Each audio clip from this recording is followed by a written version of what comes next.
नमस्कार दोस्तों। जब आप मंदिर जाते हैं और भगवान की मूर्ति के सामने खड़े होते हैं तो आपके मन में क्या चलता है? क्या आप उस पत्थर की मूर्ति को ही भगवान मानते हैं या फिर उस मूर्ति के ज़रिए एक ऐसी ऊर्जा को महसूस करते हैं जो हर जगह मौजूद है? आखिर भगवान है क्या?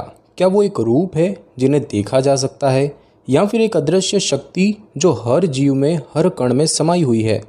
हम इस वीडियो में जानेंगे कि गीता इस सवाल का क्या जवाब देती है। क्या भगवान का कोई निश्चित रूप है या वो एक ऐसी चेतना है जो रूप से परे है? ध्यान रखिए, ये वीडियो किसी धर्म या मत को सही या गलत साबित करने की कोशिश नहीं है, बल्कि ये है एक ज्ञानपूर्ण यात्रा गीता के शब्दों के माध्यम से भगवान को समझने की। दोस्तों, भगवद गीता कोई कल्पना नहीं बल्कि महाभारत का ही एक हिस्सा है। ये संवाद युद्ध भूमि कुरुक्षेत्र में दो सेनाओं के बीच खड़े एक रथ पर हुआ था, अर्जुन और उनके सारथी श्री कृष्ण के बीच।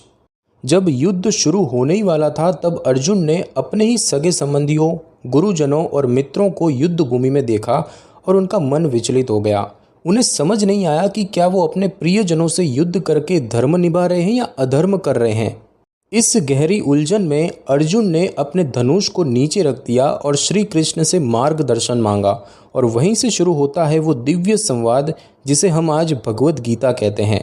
इसमें न कोई जबरदस्ती है, न कोई प्रचार।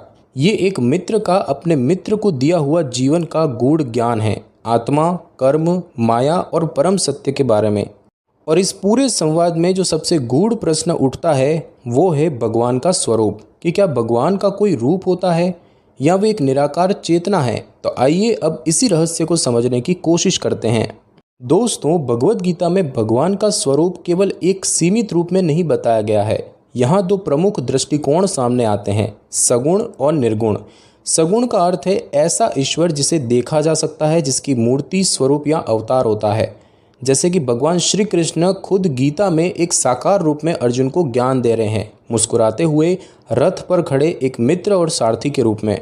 वहीं दूसरी ओर गीता एक और रूप की बात करती है जिसे कहा गया है निर्गुण ब्रह्म, यानी ऐसा परम तत्व जो न रूप में है, न रंग में, न आवाज़ में, न आकार में, जो हर जगह है, हर समय है, लेकिन किसी एक शरीर या मूर्ति तक सीमित नहीं है।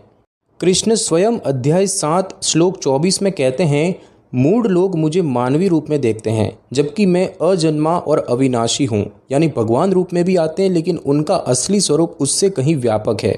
इसीलिए गीता किसी एक मार्ग को अंतिम नहीं कहती, बल्कि ये बताती है कि कोई अगर भगवान को मूर्ति में देखता है तो वो भी सही है, और कोई अगर भगवान को एक सर्वव्यापी ऊर्जा के रूप में मानता है तो वो भी सही है।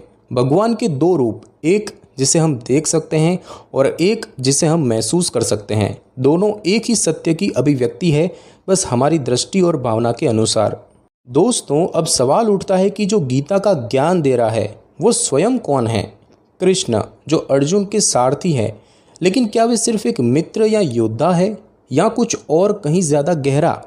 गीता में खुद श्री कृष्ण कई बार ये स्पष्ट करते हैं कि वे केवल एक मानव शरीर नहीं है, वे स्वयं ईश्वर का वो स्वरूप है जो समय समय पर धरती पर अवतरित होता है। अध्याय 4 श्लोक 7-8 में वे कहते हैं, यदा यदा हि धर्मस्य ग्लानिर्भवति भारत अभ्युत्थानम अधर्मस्य तदात्मानं सृजाम्यहम्। जब जब धरती पर धर्म की हानि और अधर्म का उभार होता है तब तब मैं स्वयं प्रकट होता हूँ। वे आगे कहते हैं, परित्राणाय साधूनाम विनाशाय च दुष्कृताम धर्म संस्थापनार्थाय संभवामि युगे युगे। यानी कि मैं साधुओं की रक्षा, पापियों के विनाश और धर्म की स्थापना के लिए हर युग में जन्म लेता हूँ। यानी कि कृष्ण खुद को सिर्फ एक इंसान या गुरु नहीं बल्कि उस सर्वोच्च चेतना का अवतार बताते हैं जो समय आने पर रूप लेकर प्रकट होती है। लेकिन यहाँ भी गीता किसी परंपरा या मूर्ति विशेष की बात नहीं करती, बल्कि उस ब्रह्म तत्व की बात करती है जो जब चाहे, जहाँ चाहे, किसी भी रूप में प्रकट हो सकता है। इसका अर्थ ये नहीं कि ईश्वर हर बार कृष्ण रूप में ही आएंगे, बल्कि उनका स्वरूप समय, परिस्थिति और आवश्यकता के अनुसार होता है। इसीलिए गीता श्री कृष्ण को एक दिव्य चेतना के रूप में प्रस्तुत करती है, जो साकार भी है और उसी समय निराकार भी, जो बात करता है, सिखाता है, लेकिन साथ ही हर चीज़ से परे भी है। दोस्तों, अब तक हमने समझा कि गीता भगवान को दो रूपों में प्रस्तुत करती है, सगुण और निर्गुण। लेकिन क्या ये दोनों अलग है या एक ही सत्य के दो अनुभव है? तो चलिए इसे एक आसान उदाहरण से समझते हैं। सूरज को देखिए, उसका एक गोल रूप होता है जिसे हम सुबह शाम आसमान में देखते हैं, लेकिन उसी सूरज की रोशनी हम हर जगह महसूस करते हैं, हमारे घर में, पेड़ों पर, समुद्र की लहरों पर। सूरज एक ही है, लेकिन उसका अनुभव दो तरह से होता है, रूप में और ऊर्जा में। ठीक इसी तरह गीता कहती है कि भगवान को भी कुछ लोग एक निश्चित रूप में अनुभव करते हैं, जैसे श्री कृष्ण, राम या शिव के रूप में। वही कुछ लोग उन्हें एक ऐसी ऊर्जा के रूप में अनुभव करते हैं जो हर जीव में है, हर कण में है। यहाँ सही या गलत का कोई सवाल नहीं है, बल्कि बात यह है कि आपकी श्रद्धा, भावना और साधना किस दिशा में है। गीता में लिखा है, यो यत् श्रद्धः स एवं सः, जिसकी जैसी श्रद्धा होती है वही उसका मार्ग बनता है। इसीलिए यदि कोई व्यक्ति मंदिर जाकर मूर्ति में भगवान को देखता है तो वो भी भगवान के अनुभव का एक मार्ग है, और अगर कोई व्यक्ति ध्यान करके एक प्रकाश, ध्वनि या ऊर्जा के रूप में ईश्वर को अनुभव करता है तो वो भी उतना ही सत्य है। दोनों मार्ग एक ही परम सत्य की ओर जाते हैं। रूप और ऊर्जा अलग नहीं, बस अनुभव का तरीका अलग है, और गीता दोनों को सम्मान देती है। दोस्तों, अब सवाल यह है कि गीता में भगवान को लेकर जो ज्ञान दिया गया है उसका आज के ज़माने में क्या मतलब है। आज जब जिंदगी भागदौड़, तनाव और उलझनों से भरी है तो लोग अक्सर शांति, सहारा और सुरक्षा की तलाश में भगवान की ओर मुड़ते हैं। कोई मंदिर जाता है, कोई ध्यान करता है, कोई बस मन में नाम जपता है। कुछ लोग भगवान को एक मूर्ति में पाते हैं तो कुछ उन्हें एक ऊर्जा, एक प्रेजेंस की तरह अनुभव करते हैं, जैसे ध्यान में, मौन में या कठिन समय में मिलने वाली अजीब सी शांति में। और गीता यही तो कहती है कि भगवान न किसी एक मंदिर में बंधे हैं, न किसी एक भाषा, जाति या रूप में, वे वहाँ हैं जहाँ श्रद्धा है। इसीलिए अगर आप ईश्वर को पूजा में पाते हैं वो भी सही है, और अगर आप उन्हें अपने भीतर एक चेतना की तरह महसूस करते हैं वो भी उतना ही सच है।